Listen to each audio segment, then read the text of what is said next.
Well, I mean, just so people can understand what Garland and I have been saying for some time now, let's liken it to a structural engineer who is doing inspections of bridges. And he comes up to a bridge and he sits there and he probes the concrete and he goes, that's not as strong as it needs to be. It's crumbling. The deterioration rate on this concrete is going to be accelerated. He scrapes the steel, goes, that's oxidizing at a rate quicker than designed to do. That means that it's also going to lose its tensile strength. And when you combine the way this thing was structured, is that the concrete reinforced with steel was going to be able to hold up weight bearing to there, spread around this. But as this collapses, yeah, this bridge is coming down. People go, but trucks are going over right now. Oh no, it's not going down now, but it's in a state of collapse, and this bridge will inevitably collapse, and it's going to collapse sooner rather than later because of the rate of deterioration.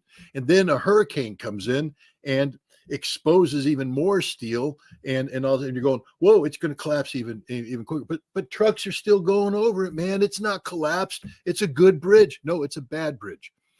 The Ukrainian military has been in a state of collapse for some time now. It's inevitable. Garland and I have been saying it. Now, when exactly it's going to come down, you don't know. You don't know unless you have sensors all over the bridge and you've got it attached to a supercomputer. You can't say this is the point of failure. Well, we now have sensors on the bridge, and we're looking at it. We're going, what's happening right now, ladies and gentlemen, is the bridge is falling down in front of your eyes. Okay, the trucks ain't going over the bridge anymore. It's not functioning. It's failing. It's collapsing. This is what circling the drain means. I mean, I assume you're talking about the shower, but we could be talking about a toilet too. The turd ain't gone down the bowl yet, but it's there. It's going down, and the turd is Ukraine. It's done, finished, over. There's still some collapsing to do. The truck drivers are screaming. They haven't hit the deck yet. They're not dead, but it's over. It's literally over. There's nothing Ukraine can do to stop this. You see the Ukrainian army. I mean, Syrskyi, the new general, the new Zaluzhny, Zaluzhny got fired. One of the reasons why he got fired is that he said this war has entered a stalemate and we need to go over to the general defensive. He said that last fall, and Zelensky was like, no. We got to continue to con the West to believe that we're attacking. We can take Crimea. We can take this. We can do that. All we need is more money, more equipment, more this, more that. And Zelensky's like, no, we need to go on the defensive and save what we have and preserve it.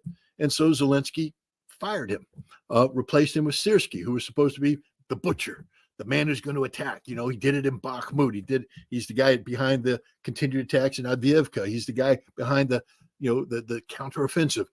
Attack. Comes into power 2 days later. He goes, we're going over on the general defensive. Why? Because there is no alternative. They tried to gather forces to launch an attack against Avdiivka.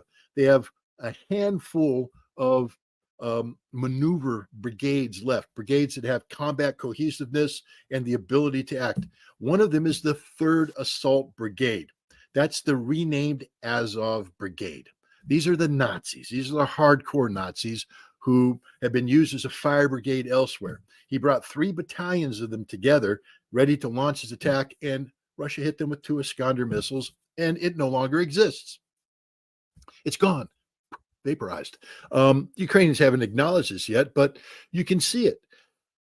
Every report from the battlefield is that it is extremely stressful, extremely, we've lost control, and they have.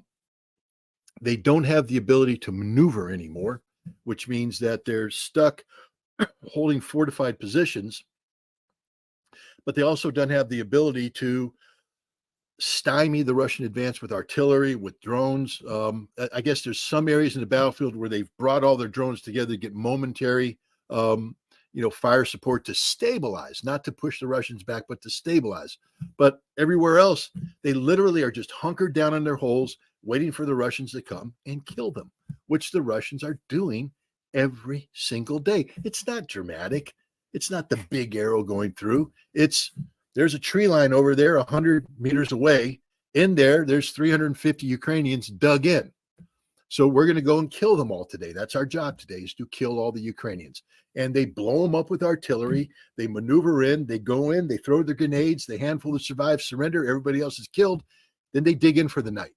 Usually when that happened in the past, they'd remove that, but the Ukrainians were able to put firepower down on the Russians so that some of the Ukrainians in the position could disengage and go back, be reinforced, and launch a counterattack. And then oftentimes they pushed the Russians out of that trench, and the Russians had to go back to their starting position. Positional warfare.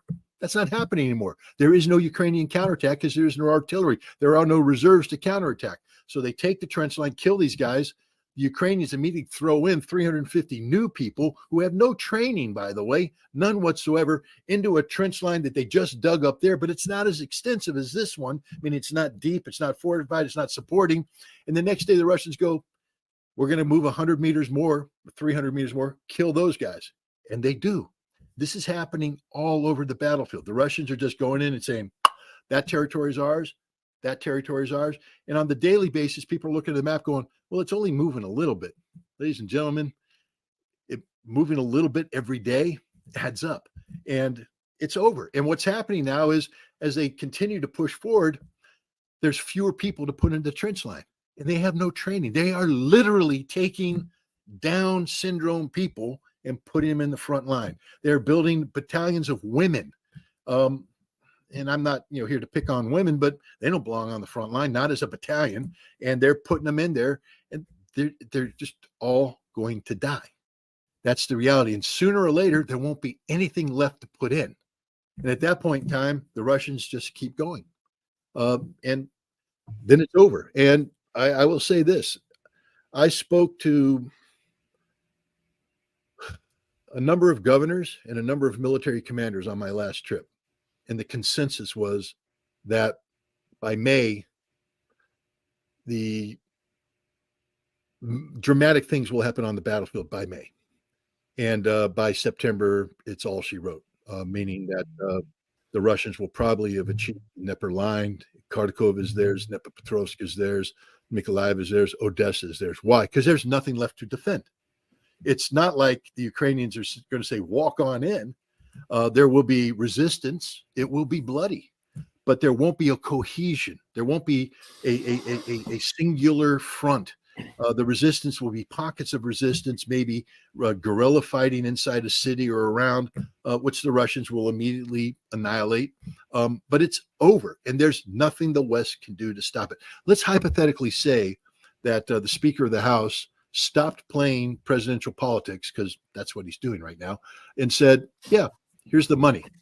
Well, we know that right off the bat, 60% of that $64 billion gets put into American military production. And most of that is to replace the stuff we've given the Ukrainians. So Ukraine gets nothing from it. It all comes to us. Then the other stuff that goes to Ukraine has to be built, which means they now have the money, but they have to let the contracts, because you can't have a contractual obligation unless you have money allocated.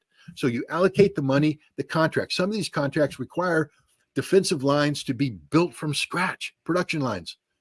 That doesn't happen overnight. Other ones require modification and expansion. In any case, you have to hire people, train people, and get the production line up and running. So by the time the first item comes off the end, says complete, and gets packaged, we're talking months, if not years. I just gave you a timeline that says that by May, done. September, all she wrote. Ain't nothing that's going to get produced by this $64 billion you're going to be ready to send to Ukraine by September. Nothing. So this is what I mean, that there's nothing that can be done to salvage this situation. Not a damn thing.